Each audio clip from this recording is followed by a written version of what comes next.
నమస్కారం వార్తలకు స్వాగతం. ముందుగా ముఖ్యాంశాలు. మహిళా బిల్లుపై రాహుల్ గాంధీ ప్రెస్ మీట్, పలు అంశాలపై వివరణ.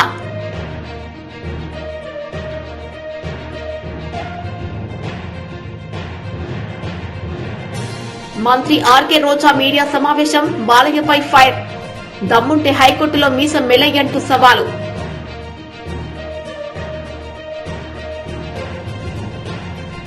బీజేపీ ఏపీ పురంధేశ్వరి ఆధ్వర్యంలో ప్రధానమంత్రి నరేంద్ర మోదీ ఫోటో ఎగ్జిబిషన్ ప్రారంభోత్సవం.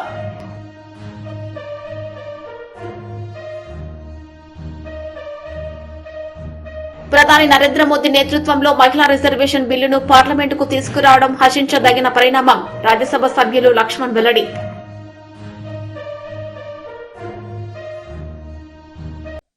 మహిళా బిల్లుపై రాహుల్ గాంధీ ప్రెస్ మీట్ నిర్వహించారు. ఈ సందర్భంగా పలు అంశాలపై ఆయన మాట్లాడారు. 5% बजट को कंट्रोल कर रहा है ओबीसी ऑफिसर्स। तो मुझे बात समझ नहीं आ रही है। प्रधानमंत्री हर रोज ओबीसी की बात करते हैं, ओबीसी प्राइड की बात करते हैं, मगर ओबीसी के लिए किया क्या? अब जब मैंने ये बात बोली, उनका रिस्पॉन्स बड़ा इंटरेस्टिंग है। वो कहते हैं कि लोकसभा में हमारा रिप्रेजेंटेशन है। लोकसभा में रिप्रेजेंटेशन का क्या लेना देना है? मैं कह रहा हूं कि बजट डिसीजन जो लेते हैं, जो बजट को ऑफिसर्स हैं, जो बजट को कंट्रोल करते हैं, 5% ओबीसी निर्णय ले रहे हैं। और मैंने सिर्फ यह सवाल पूछा, क्या हिंदुस्तान में ओबीसी की आबादी 5% है? यह मैं जानना चाहता हूं। अगर 5% है तो फिर वो ठीक है, उसको मैं एक्सेप्ट करने के लिए तैयार हूं। मगर अगर वो 5% से ज्यादा है तो मुझे यह पता लगाना है, और एक बार मैं मन बना लेता हूं, मैं छोड़ता नहीं हूं, मुझे यह पता लगाना है ये ओबीसी हिंदुस्तान में कितने हैं, और जितने हैं उतनी भागीदारी इनको मिलनी चाहिए। अब आप किसी लोकसभा में किसी भी एमपी से पूछ लीजिए, लोकसभा को टेंपल ऑफ डेमोक्रेसी कहा जाता है। आप किसी भी बीजेपी के एमपी से पूछ लीजिए कि वो कोई डिसीजन लेता है, कोई कानून बनाता है, कोई कानून बनाने में भाग लेता है, किसी से भी पूछ लीजिए, बिल्कुल नहीं। ना कांग्रेस का एमपी इस लोकसभा में, ना बीजेपी का एमपी, ना कोई और इंडिया का एमपी कोई डिसीजन लेता है। मतलब एमपीज को जैसे मंदिर में मूर्ति होती है वैसे मूर्तियां बना रखी हैं, और ओबीसी की वहां पे मूर्तियां भर रखी हैं, मगर पावर बिल्कुल नहीं है। देश को चलाने में कोई भागीदारी नहीं है।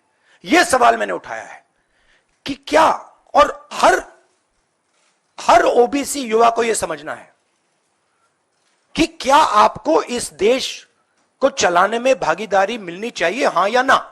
अगर मिलनी चाहिए तो क्या आपकी आबादी 5% है, हां या ना? यह सवाल है।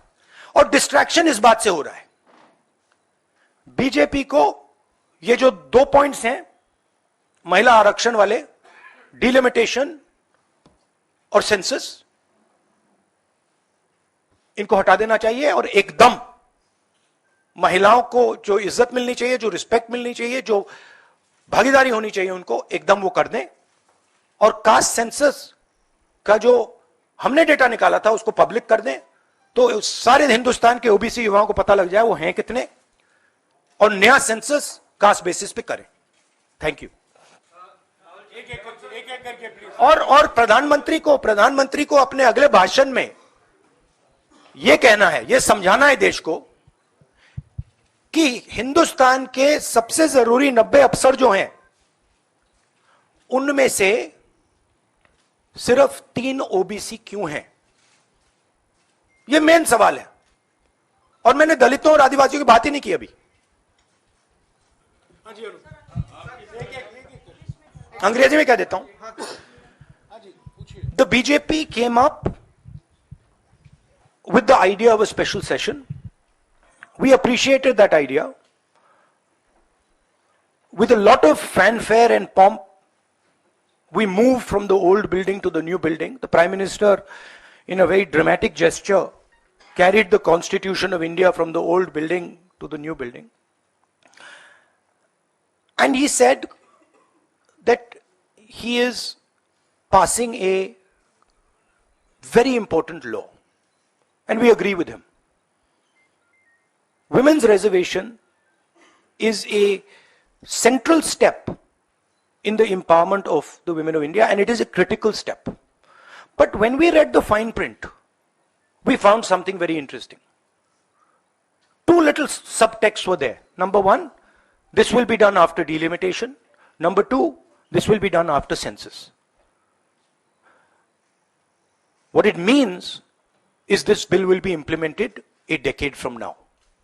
It is not going to be implemented today, and every woman in India should understand this. It is not going to be implemented today, it's going to be implemented if it is implemented 10 years from now. Congress leader Sridhar Babu press meet నిర్వహించారు. ఈ సందర్భంగా ఆయన మాట్లాడారు.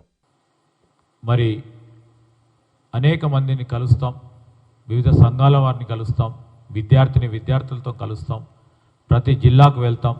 ఆ 10 జిల్లాలకు సంబంధించిన ప్రధానమైన అంశాలను తెలంగాణ వచ్చిన తర్వాత ఏ విధమైన మార్పు కనబడుతుందని వారు ఆలోచన చేసినారో, ఏ విధంగా మేనిఫెస్టో ఉండాలని వారి నుంచే ఇన్పుట్ తీసుకొని ఈరోజు ఆ విధమైన మేనిఫెస్టోను రూపొందించే ప్రయత్న భాగంలో ఉండేందుకు ఈ 10 జిల్లాల పర్యటన కూడా అతి త్వరలో చేయబోతాం.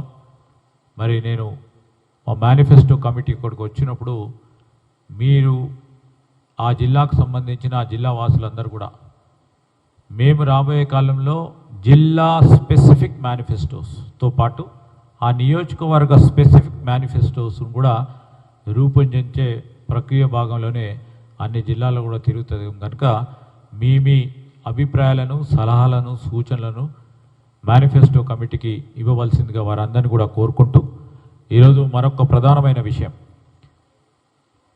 రాష్ట్ర వ్యాప్తంగా కూడా ఈరోజు ముఖ్యమంత్రి గారు డిఎస్సి జరుపుతామని అసెంబ్లీ సమావేశాల్లో చెప్పడం జరిగింది. 13,000 పైచీలకు ఖాళీలను భర్తీ చేస్తామని చెప్పి ఈరోజు విద్యాశాఖ డిపార్ట్మెంటు కేవలం 5,000 డిఎస్సి నోటిఫికేషన్ ఇవ్వటం జరిగింది. ఆ నోటిఫికేషన్ బీజేపీ ఏపీ అధ్యక్షురాలు పురంధేశ్వరి ఆధ్వర్యంలో ప్రధానమంత్రి నరేంద్ర మోడీ ఫోటో ఎగ్జిబిషన్ ప్రారంభోత్సవం జరిగింది. ఈ సందర్భంగా బీజేపీ ఏపీ అధ్యక్షురాలు పురంధేశ్వరి మీడియాతో మాట్లాడారు.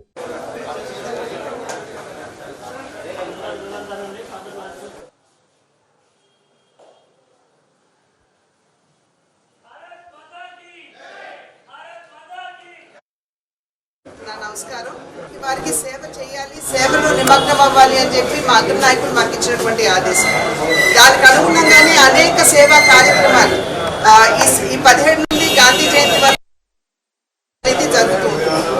దానిలో భాగంగానే ఇవాళ మనం చూసేటువంటి నరేంద్ర మోడీ గారు బాల్యం నుండి ఏ విధంగా దేశం పట్ల వారికి ఉన్నటువంటి ఒక పూజ్య భావం ఏదైతే ఉన్నదో అది మాత్రమే కాకుండా వారి బాల్యంలో వారు ఎదుర్కొన్నటువంటి సమస్యలు అంచెలంచెలుగా వారి పట్టుదలతోటి, అంకిత భావంతో ఏ విధంగా ఎదిగారు, ఎదిగిన తర్వాత ఇది కేవలం నా ప్రతిభ అనుకోకుండా దేశానికి ఏ విధంగా వారు సేవలు అందించారు. అది మాత్రమే కాకుండా గుజరాత్ ముఖ్యమంత్రిగా సుదీర్ఘకాలం వారు ఉన్నటువంటి సందర్భంలో అసలు భూకంపం ఏదైతే వచ్చిందో తిరిగి గుజరాత్ కోలుకోలేదు అనేటువంటి ఆందోళన చాలా మందిలో ఉన్నా కూడా దానికి ఎదురీది వారు ఏ విధంగా గుజరాత్ని అగ్రస్థానంలో నిలిపారు. మరి వారు ప్రధాని అయిన తర్వాత కేవలం నేను ప్రధాని అయ్యాను అనేటువంటి అహంకారంతో కాకుండా దేశాన్ని ఏ విధంగా ఒక గురుతరమైనటువంటి పొజిషన్లో వారు నిలిపారు. ఇవన్నీ కూడా ప్రతిఫలించే విధంగా ఇవాళ ఈ ఫోటో ఎగ్జిబిషన్ ఇక్కడ నిర్వహించుకోవడం జరుగుతుంది. ఇది కేవలం భారతీయ జనతా పార్టీ కార్యకర్తలకు మాత్రమే కాదు, బయట విద్యార్థుల్ని కూడా తీసుకొచ్చి ఈ ఫోటో ఎగ్జిబిషన్ ని చూపించడం జరుగుతుంది. ఎందుకంటే వారికి కూడా నరేంద్ర మోడీ గారు ఒక స్ఫూర్తి. బాల్యం నుండి ఏ విధంగా వారి తల్లి గారు నరేంద్ర మోడీ గారిని వారు ఏపీ లెజిస్లేటివ్ అసెంబ్లీలో ప్రజాప్రతినిధులు పాల్గొన్నారు. ఈ సందర్భంగా వారు స్పీకర్కు వారి వివరణ అందించారు. అధ్యక్ష, తెలుగుదేశం సభ్యులందరూ అధ్యక్ష తెలుగుదేశం సభ్యులందరూ సభ ప్రారంభం కాగానే బిజినెస్ స్టార్ట్ కాకముందే వారు పోడియం దగ్గరకు వచ్చి ఈ విధంగా గందరగోళం చేయడం సరైనటువంటి విధానం కాదు. నెంబర్ 1, వారికి ఏం కావాలో చెప్పమనండి, చర్చకు మేము సిద్ధంగా ఉన్నామని పదే పదే చెప్తున్నప్పటికీ కూడా సభకు అంతరాయం కలిగించాలనే ఉద్దేశంతో మాట్లాడుతున్నారు. ఒకటి.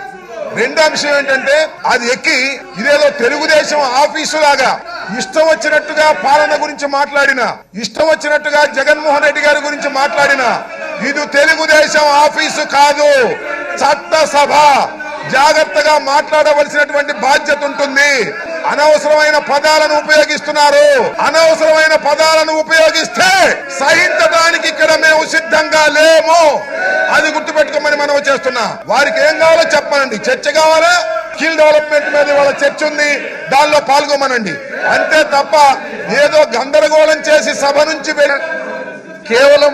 కేవలం దీన్ని మీడియాలో హైలైట్ చేయాలనే తప్ప వాళ్ళకి ఎక్కడ కూడా యాక్చువల్ గా చర్చ దీని మీద జరగాలని ఉన్నట్లేదు అధ్యక్ష. చర్చ జరగాలనే ఆలోచన వాళ్ళకు ఉంటే లక్షణంగా రమ్మనండి అధ్యక్ష. మేము కూడా రెడీగా ఉన్నాం. ఒక్క ఆ విషయమే కాకుండా అధ్యక్ష ఇంకా చాలా విషయాలు కూడా ఉన్నాయి అధ్యక్ష. ప్రతి దాని మీద కూలంకుషంగా చర్చిద్దాం అధ్యక్ష. వాళ్ళు కూడా వచ్చి వాళ్ళ వాదన వాళ్ళు చెప్పమనండి అధ్యక్ష. ఇది అన్యాయం అధ్యక్ష. ఇంతకు ముందు కూడా ప్రతి సెషన్ లో పొద్దున్న అధ్యక్ష అర్థం లేని అడ్జర్న్మెంట్ మోషన్ నోటీస్ ఇవ్వడము, ఆ రోజు డిస్టర్బ్ చేయడం అధ్యక్ష. ఇది ఒక అలవాటు అయిపోయింది అధ్యక్ష. రావడం ఒక్క నిమిషం కూడా ఆగకుండా పోడియం పైకి రావడము. అసెంబ్లీ సమావేశాలకు పాదయాత్రగా వెళ్తున్న టీడీపీ శాసనసభ పక్ష నేతలు ఈ సందర్భంగా వారు మీడియాతో మాట్లాడారు.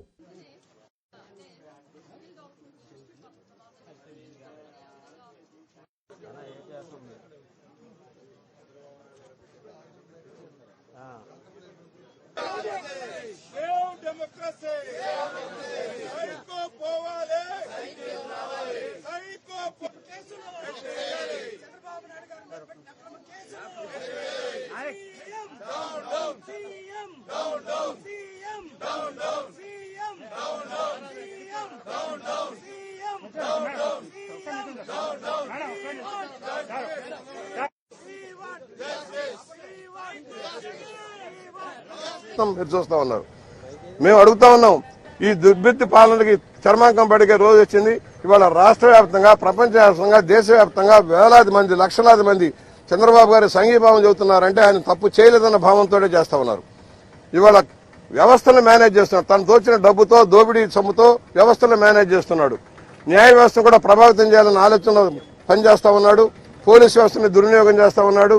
అధికార దుర్వినియోగం చేస్తా ఉన్నాడు. ఇలాంటి నియంత్రణ ఎందరో కాలగర్భంలో కలిసిపోయారు. హిట్లర్ ఉన్నాడా? ముస్సోలినీ ఉన్నాడా? ఇడి అమీన్ ఉన్నాడా? ఎవడున్నాడు? అందరూ కాలగర్భంలో కలిసిపోయారు నియంత్రణ అంతా కూడా. నువ్వెంత? ఇంకెంత? 4 నెలలు. 4 నెలల భర్తమే నీకు బిగిలేది. నువ్వు ఏ విధానం అయితే అవలంబించావు ఇవాళ, అదే విధానం రేపు వచ్చే ప్రభుత్వం అవలంబిస్తే నీ బతికేంటో చూసుకో. ఎక్కడ ఉండబోతున్నావు? అండమాన్లో ఉండబోతున్నావా? నువ్వు దోచుకున్న సొమ్ము దాచుకున్న ఐలాండ్స్ కు పారిపోబోతున్నావా? నువ్వే నిర్ణయించుకో. ఎక్కడ పారిపోయినా ఈడ్చుకొస్తావు అందరినీ. ఎవరైతే తప్పుడు కేసులు పెట్టి దుర్బిత్తం ఎవరిస్తున్నారో, ఆయన 100 మందిలో పనిచేస్తున్నారో అలాంటి అధికారులందరికీ గుణపాఠం చెబుతాం. మేము ముందే చెబుతున్నాం, మీరు చట్టానికి బదులై పనిచేయండి. రాజ్యాంగం ఉంది, రాజ్యాంగ హక్కులు ఉన్నాయి, మాకు స్వేచ్ఛ ఉంది. మీరు స్వేచ్ఛను హరిస్తామన్నారు. 144, 30 సెక్షన్, 33 సెక్షన్ అంటూ మమ్మల్ని మా స్వేచ్ఛను హరిస్తే హర్షించేది లేదు. ప్రజా ఉద్యమం వస్తుంది, హెచ్చరిక చేస్తా ఉన్నాం. ప్రజా ఉద్యమం రేపు చంద్రబాబు గారిని కాపాడుకోవడం కోసం, ప్రజా సంక్షేమం కోసం, రాజ్యాంగ హక్కులను కాపాడుకోవడం కోసం బ్రహ్మాండమైన ప్రజా ఉద్యమాన్ని నిర్మిస్తాం. మీ భర్తం పడతామని ఈ జగన్మోహన్ రెడ్డికి హెచ్చరిక చేస్తా ఉన్నాం. టీడీపీ శాసనసభ్యులు, శాసన మండలి సభ్యులు మీడియా సమావేశం నిర్వహించారు. ఈ సందర్భంగా వారు మాట్లాడారు. మేము 22 మంది శాసనసభ్యులు ఉంటే సిగ్గు లేకుండా, ఎగ్గు లేకుండా 200 మంది మార్షల్స్ ని శాసనసభలో పెట్టి మమ్మ చుట్టూ ఒక చైనా గోడలా కట్టి స్పీకర్ ఏం చేస్తున్నాడో మాకు తెలియదు, శాసనసభలో ఏం జరుగుతుందో మాకు తెలియదు. అసలు శాసనసభ మార్షల్స్ సభ అర్థం కాని పరిస్థితి వచ్చింది. పోనీ శాసనసభలో జరుగుతున్న పరిణామాలు సమాజానికి ఎక్కడైనా తెలియచేస్తున్నారంటే సాక్షి టీవీని శాసనసభలో పెట్టుకున్నారు. బాలయ్య బాబు గారు విజిలేస్తే ఒక్క విజిలే చూపిస్తున్నారు. లేకపోతే ఇంకోటి చేస్తే చూపిస్తున్నారు. మీకు ధైర్యం ఉంటే శాసనసభలో ప్రతి నిమిషం ప్రతి సెకండ్ జరిగినటువంటి పరిణామాలన్నీ మీరు చూపించే ధైర్యం లేదు. ప్రతిపక్ష శాసనసభ్యుడు మాట్లాడితే వెంటనే మీరు అడ్వర్టైజ్మెంట్ ఇస్తారు. అదే అధికార పక్షం వాళ్ళు మాట్లాడి మమ్మల్ని తిడితే గంట బట్టి చూపిస్తారు. అందుకే మేము చేసిన తప్పు కాదు, స్పీకర్ వ్యవహరించినటువంటి తీరు వల్లే శాసనసభలో ఏం జరుగుతుందో సభ్య సమాజానికి తెలియచేయకుండా స్పీకరు నియంత్రిస్తున్నారు. కాబట్టి నెక్స్ట్ ఆప్షన్ మా సెల్స్ ద్వారా అయినా సరే కనీసం వాస్తవ పరిస్థితులు వీడియో ద్వారా తీసి బయటికి ఇవ్వాలనే ఉద్దేశంతో మేము వీడియో తీస్తే ఏదో ఎవరికో మర్డర్ చేసినట్టుగా, లేదా శాసనసభలో ఏదో బల్లలు ఎరగొట్టినట్టుగా, ఎవరి మీద దాడి చేసినట్టుగా శాసనసభ అంటే నేను ఇంతమంది స్కిల్డ్ స్టూడెంట్స్ ని ఇవ్వగలను, మా దగ్గర ఉన్నారు అన్నటువంటి మాటతోటే ఫస్ట్ మైక్రోసాఫ్ట్ డెవలప్మెంట్ సెంటర్ అవుట్ సైడ్ సియాటల్ మన ఆంధ్రప్రదేశ్కి వచ్చింది. That has changed the scenario of Andhra Pradesh. ఆ తర్వాత గూగుల్ రావడం, విప్రో రావడం, ఇవాళ లక్షల మంది పిల్లలు హైదరాబాద్ లో ఎంప్లాయ్ కావడం, మనం ఒక హైదరాబాద్ నే చూస్తున్నాం. ఆ బేస్ తో ప్రపంచ వ్యాప్తంగా వెళ్లిపోయినటువంటి పిల్లలు ఇవాళ రోడ్ ఎక్కి నిరసనలు తెలుపుతున్నటువంటి పిల్లలు ఎవరు అని అంటే ఆ పాలసీ డెసిషన్ తో వచ్చినటువంటి వాళ్ళు. సినిమా చూపిస్తామని మంత్రులు చెప్తూ ఉన్నారు. ఇవాళ మీరు కాదు, ప్రపంచవ్యాప్తంగా ఉన్నటువంటి విద్యార్థులు, ప్రపంచవ్యాప్తంగా ఉన్నటువంటి ఉద్యోగస్తులు మీకు 3Dలో సినిమా చూపిస్తున్నారు. కళ్ళుంటే చూడమని చెప్పేసి ఈ పెద్దలకు నేను చెప్పదలుచుకున్నా. ఒక సెంటర్ కాదు, 2 సెంటర్లు కాదు, ఇప్పటికే దాదాపు 70-80 దేశాలలో ప్రదర్శనలు జరిగాయి చంద్రబాబు గారికి అనుకూలంగా, చంద్రబాబు గారికి మద్దతుగా. చంద్రబాబు గారిది తప్పు లేదు అని అంటూ ప్రజలు నినదిస్తున్నారు. ఘోషిస్తుండే స్థాయికి వెళ్ళింది అని అంటే ఒక్క పాలసీ నిర్ణయం ఎన్ని మార్పులు తీసుకొచ్చింది అనేటువంటిది. ఆ బ్యాక్డ్రాప్ లో విభజిత ఆంధ్రప్రదేశ్ లో మనది ప్యూర్లీ అగ్రేరియన్ స్టేట్, అగ్రికల్చర్ మీద, వ్యవసాయం మీద మాత్రమే ఆధారపడినటువంటి రాష్ట్రంగా నిలిచిపోయినటువంటి పరిస్థితుల్లో లక్షల మంది విద్యార్థులకు ఎట్లా ఎంప్లాయ్మెంట్ క్రియేట్ చేయాలి? ప్రతి సంవత్సరం 2.5 లక్షల మంది ఇంజనీరింగ్ లో నుంచి బయటకు వస్తున్నారు. వీళ్ళని ఎట్లా ఎంప్లాయ్మెంట్ క్రియేట్ చేయాలి? ఈ ఆలోచనతోటి చంద్రబాబు నాయుడు గారు చూస్తూ ఉన్నటువంటి తరుణంలో కరెక్ట్ గా సిమెన్స్ వాళ్ళు వచ్చి ప్రజెంటేషన్ ఇచ్చారు. అయ్యా, మేము ఇప్పటికే గుజరాత్ రాష్ట్రంలో ఒక స్కీమ్ టేకప్ చేశాము, ఆ గుజరాత్ మోడల్ మీరు స్టడీ చేయండి అనగానే వాళ్ళు 2 సార్లు ప్రజెంటేషన్ చేశారు. ఇన్ఫాక్ట్ చంద్రబాబు నాయుడు గారు వాళ్ళని పిలవడం కన్నా వాళ్ళు చంద్రబాబు నాయుడు గారు వెనకాల పడ్డారు. ఎందుకు అనంటే ఒక ప్రోగ్రెసివ్ చీఫ్ మినిస్టర్ స్టాంప్ మాకు వస్తే ఈ దేశంలో మాకు చాలా అనుకూలమైన వాతావరణం ఏర్పడుతుంది అని 2 సార్లు సిమెన్స్ మెయిన్ కంపెనీ రిప్రజెంటేటివ్స్ వచ్చి ప్రజెంటేషన్ ఇచ్చిన తర్వాత ఈ స్కిల్ డెవలప్మెంట్ సెంటర్ కాన్సెప్ట్ ని చంద్రబాబు నాయుడు గారు అర్థం చేసుకుని దెన్ గుజరాత్ కి పంపించడం జరిగింది. అవన్నీ మీకు స్లైడ్ లో వస్తాయి, ఎవరెవరు వెళ్ళారు. ఎక్కడైతే న్యాయం నిర్లక్ష్యం చేయబడుతుందో అక్కడ అన్యాయం రాజ్యమేలుతుందని రామ్మోహన్ నాయుడు ప్రసంగించారు. This creates an opportunity and those who fight in those situations will emerge as leaders. This is precisely what our ISRO scientists have demonstrated to the world. They have seized the opportunity, overcome the challenges and emerged as leaders in the space exploration program. Respected sir, as we speak about the successes of ISRO, the first name that comes to the young minds of this country is our beloved former President Abdul Kalam ji sir. He is commonly known as the People's President also. We have all heard inspiring stories of his association with ISRO. And it is an honor for TDP as Sri Nara Chandrababu Naidu Garu, the then convener of NDA, was the one who proposed and supported the nomination of Kalam as the President of our nation. And I am certain that Dr. Kalam, had he been among us today, he would have been filled with immense joy and satisfaction seeing the success today. He also preached to this great nation to dream big and achieve big. But sir, ISRO not only dreamt big, but it dreamt of the impossible and achieved what no other country could today.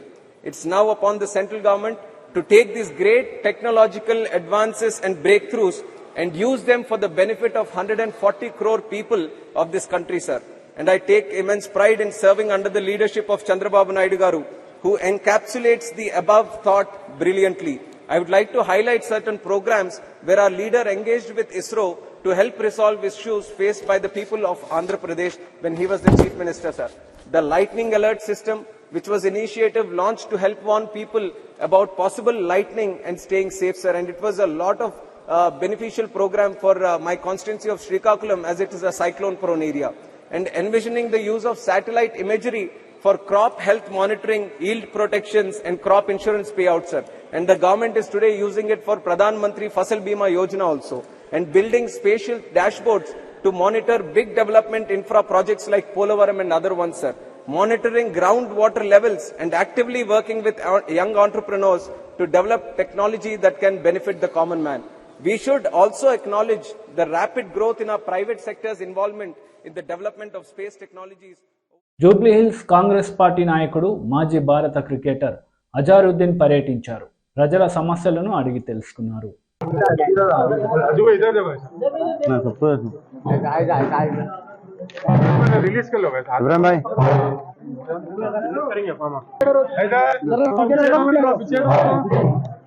Pink वाला मत डालिए।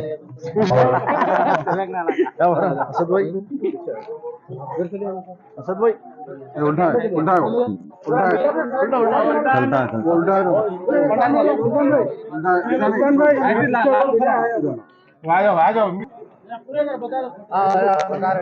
भाई एक बात को देखिए, ये कांग्रेस हमारी पार्टी का मैनिफेस्टो और 100% मैनिफेस्टो, इसके अलावा हटके और ज्यादा से ज्यादा काम होंगे। ये काम तो होने के, ये कैसा भी। और जब कांग्रेस पार्टी एक बार मैनिफेस्टो बनाती है तो वो मैनिफेस्टो के पूरा उसको उसकी तामील करती है। और जैसा कि आपने देखा है कि कर्नाटका में भी जो इलेक्शन में जो मैनिफेस्टो हुआ था, जो इम्प्लीमेंट, वो ऑलरेडी आधे 99% चीजें इम्प्लीमेंट हो चुकी है। तो जब भी इंशाल्लाह मैं यही गुजारिश करता हूँ तेलंगाना के लोग से कि कांग्रेस पार्टी को फिर से पावर में लेके आइए और ये मैनिफेस्टो इम्प्लीमेंट होगा और उससे ज्यादा काम होंगे, क्योंकि हमको लाना जरूरी है कांग्रेस पार्टी को। आपने 10 साल से TRS का रूल देखा आपने, हर जने सबको मालूम उनके बारे में क्या क्या नहीं है। बट लेकिन जहां तक के जो हमारा जो मैनिफेस्टो है, जो सोनिया मैडम ने कल आके बोला है, जब मैडम एक बार वर्ड देती है हमारे जो मैडम सोनिया मैडम, तो वो वर्ड पूरा उसके ऊपर चलती है और कभी भी उसके वादा खिलाफी नहीं होती। और राहुल जी ने भी कहा है, और सबने जितने भी जो लीडर, बड़े बड़े लीडर जो आए थे, जो चीफ मिनिस्टर भी आए थे, कल CWC की जो मीटिंग हुई थी वहाँ पे पूरा ने ये मैनिफेस्टो दिया है। और ये मैनिफेस्टो वहाँ से इंशाल्लाह आगे और इम्प्रूवमेंट होंगे। मैनिफेस्टो में समझा क्या क्या है?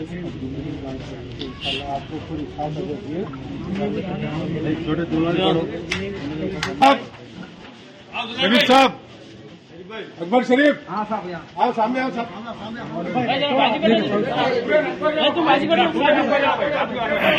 कांग्रेस का मैनिफेस्टो है माँ। कांग्रेस आने के बाद इंशाल्लाह ये चीजें होंगी सब। क्या वो बच्ची फोटो ले रही सब? आप बाहर आके लो। हाँ बेटे लो, आओ बाहर आओ, बाहर आके लो। आओ हटो। आप लोग काबुल होना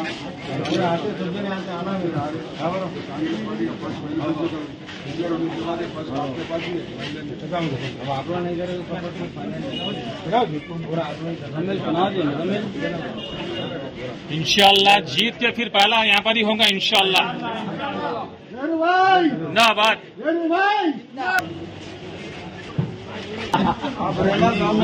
लेडीज की తీసుకోవాలి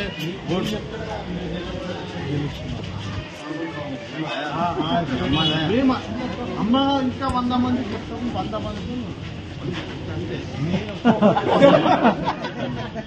నేను 9000 రన్స్ కొట్టినా ఉందండి చెప్తాను మొత్తం 15000 రన్స్ మీరు గెలవాలా గెలిపించుకుంటాం సార్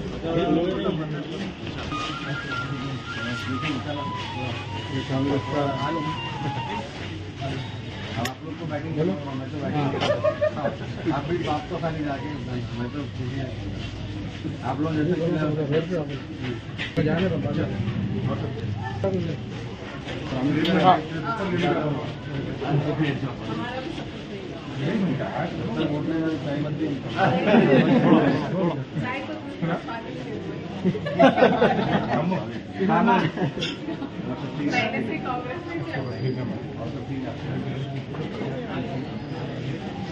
सुनो ना, इधर देखिए सब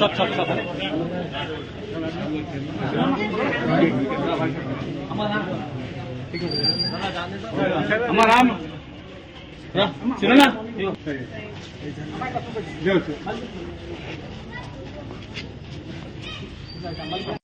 మంత్రి ఆర్కే రోజా మీడియా సమావేశం నిర్వహించారు. ఈ సందర్భంగా బాలకృష్ణపై మండిపడ్డారు. 171 కోట్ల అవినీతి జరిగిన స్కిల్ స్కామ్ లో ఏ విధంగా కొట్టిన బాలకృష్ణ ఈరోజు తోక ముడిచి ఎందుకు అసెంబ్లీ నుంచి పారిపోయావు? మీసం తిప్పిన బాలకృష్ణ ఈరోజు అజెండాలో స్కిల్ డెవలప్మెంట్ స్కామ్ ఏదైతే డిస్కస్ చేయొచ్చు అని చెప్పగానే పారిపోయారు ఎందుకు? రోషం లేదా? లేదా మీ బావ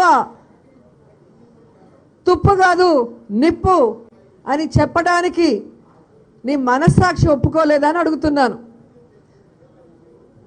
అసెంబ్లీకి వచ్చి ఏం మాట్లాడాలో తెలియని బాలకృష్ణ కేసులు కొట్టేయాలి అని ఎలా అరుపులు చేశారో మీ అందరూ కూడా చూశారు. చంద్రబాబు నాయుడు గారి సీటు మీద మనసు పడిందేమో, ఆ సీట్ ఎక్కి కూర్చోలేక నించోలేక బయట నుంచి కొనుక్కొచ్చిన విజిల్స్ వేస్తూ ఎలా చిల్లర చేష్టలు చేశారో మీ అందరూ కూడా చూశారు. మరి ఇప్పుడు హైకోర్టు మీ కేసులు ఏదైతే మీరు వేసిన పిటిషను కేసులు కొట్టేయమని చెప్పి అది కుదరదు అని చెప్పి మీరేసిన కేసును కొట్టేసిందంటే ఇప్పుడు ఏమంటావు బాలకృష్ణ నేను అడుగుతున్నా.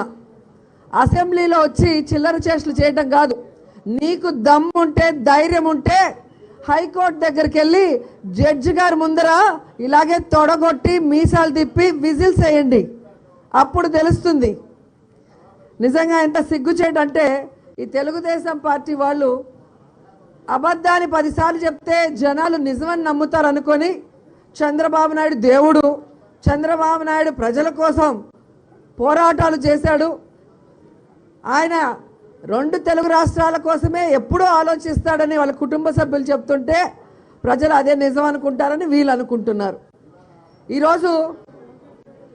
ఈరోజు జాతి పితల తానేమీ తప్పు చేయకపోతే తను జైల్లో పెట్టినట్టుగా పచ్చ ఛానళ్ళు చెప్తున్నాయి. ఆయన ఆ జాతికి పిత కాబట్టి ఆ జాతికి సంబంధించిన వాళ్ళకి బాధ ఉంటుందేమో కానీ ప్రజలకి ఎవ్వరికి కూడా బాధ లేదు.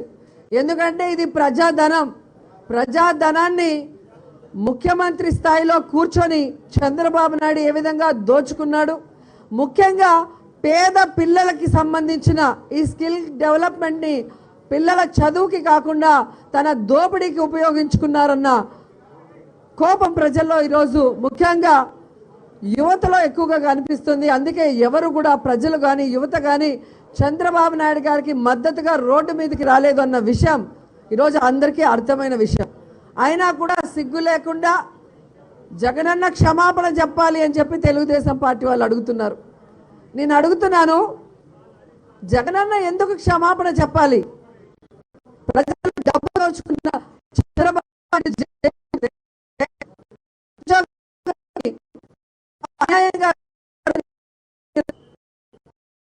బుద్ధి చెప్పాలని చెప్పి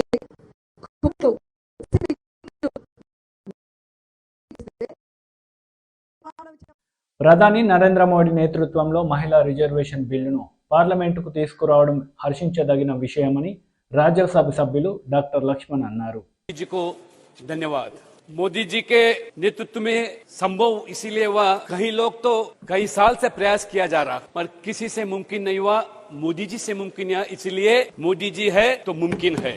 जब मोदी जी सबका साथ सबका नारा लेते हैं तो समाज के भिन्न वर्गों के हित के लिए ये काम करते हैं। मैं कल से सुन रहा था, खास तौर से हमारे कांग्रेस भाई, हमारे बाकी क्षेत्रीय दल ओबीसी समाज के बारे में इतने हमदर्द बता रहे कि मुझे समझ में नहीं आता। जब ये महिला आरक्षण का मुद्दा आया, क्यों ओबीसी समाज का ये में जुड़ा जा रहा है समझ में नहीं आया, क्योंकि कांग्रेस तो हमेशा ओबीसी विरोधी है। नेहरूजी जमाने से लेकर आज राहुल गांधी तक एक इतिहास के पन्ने में अगर देखेंगे तो पता चलेगा, काका कलेक्टर कमीशन गठित किया नेहरू जी ने, तब से लेकर मंडल कमीशन तक जब जब समय समय पर ओबीसी समाज का आरक्षण का मुद्दा आया, ये कांग्रेस ने हमेशा खिलाफ किया। कम से कम काका कलेक्टर कमीशन को दोनों सदन में चर्चा तक नहीं करते हुए किस तरह तंडे बस्ती में डाल दिया गया ये कांग्रेस ने। और कांग्रेस ने आज मगरमच्छी के आज आंसू बहते हैं, trying to shed crocodile tears towards OBC. उतना ही नहीं, ये कांग्रेस नेता ने ये मंडल कमीशन सिफारिश के समय में जब सदन में चर्चा हो रहा था, विरोधी दल नेता के नाते राजीव गांधी ने किस तरह ये ओबीसी समाज का आरक्षण को विरोध किया। मंडल कमीशन में तो कम से कम सरकारी नौकरियों में, सरकारी शिक्षा में आरक्षण प्राप्त करने लेके मुद्दा था, उसी के लिए वो माना नहीं था। ये आज राजनीति में आज आरक्षण का अगर कांग्रेस कल से जो चर्चा कर रहा, ये कोई मुमकिन नहीं। इसलिए मैं बोलता हूँ, ये कांग्रेस हमेशा ओबीसी समाज को धोखा दिया। आज नरेंद्र मोदी जी ने आज जब से प्रधानमंत्री बने तब से लेकर आज ओबीसी समाज के हित के लिए इतने योजना और इतने कार्य। मैं यही बताना चाह रहा हूँ कि ये मोदी जी ने 2 बार प्रधानमंत्री बने, तीसरे बार प्रधानमंत्री बनने का माहौल बन गया, ये सही नहीं पा रहे। हमेशा मोदी जी के जाति के ऊपर टिप्पणी करना या चाय बेचने वाले बोल के ऐसा टिप्पणी करना। వార్తలు ముగించే ముందు ముఖ్యాంశాలు మరోసారి. మహిళా బిల్లుపై రాహుల్ గాంధీ ప్రెస్ మీట్, పలు అంశాలపై వివరణ.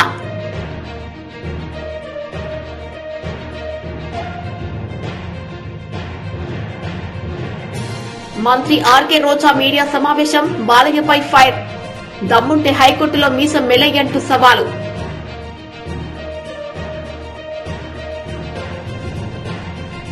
బీజేపీ ఏపీ పురంధేశ్వరి ఆధ్వర్యంలో ప్రధానమంత్రి నరేంద్ర మోదీ ఫోటో ఎగ్జిబిషన్ ప్రారంభోత్సవం.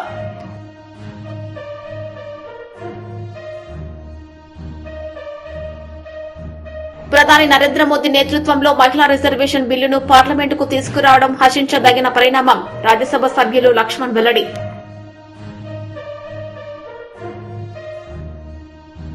ఈ వార్తలు ఇంతటితో సమాప్తం. తిరిగి ప్రసారమయ్యే వార్తల్లో మళ్ళీ కలుద్దాం. అంతవరకు సెలవు. నమస్తే.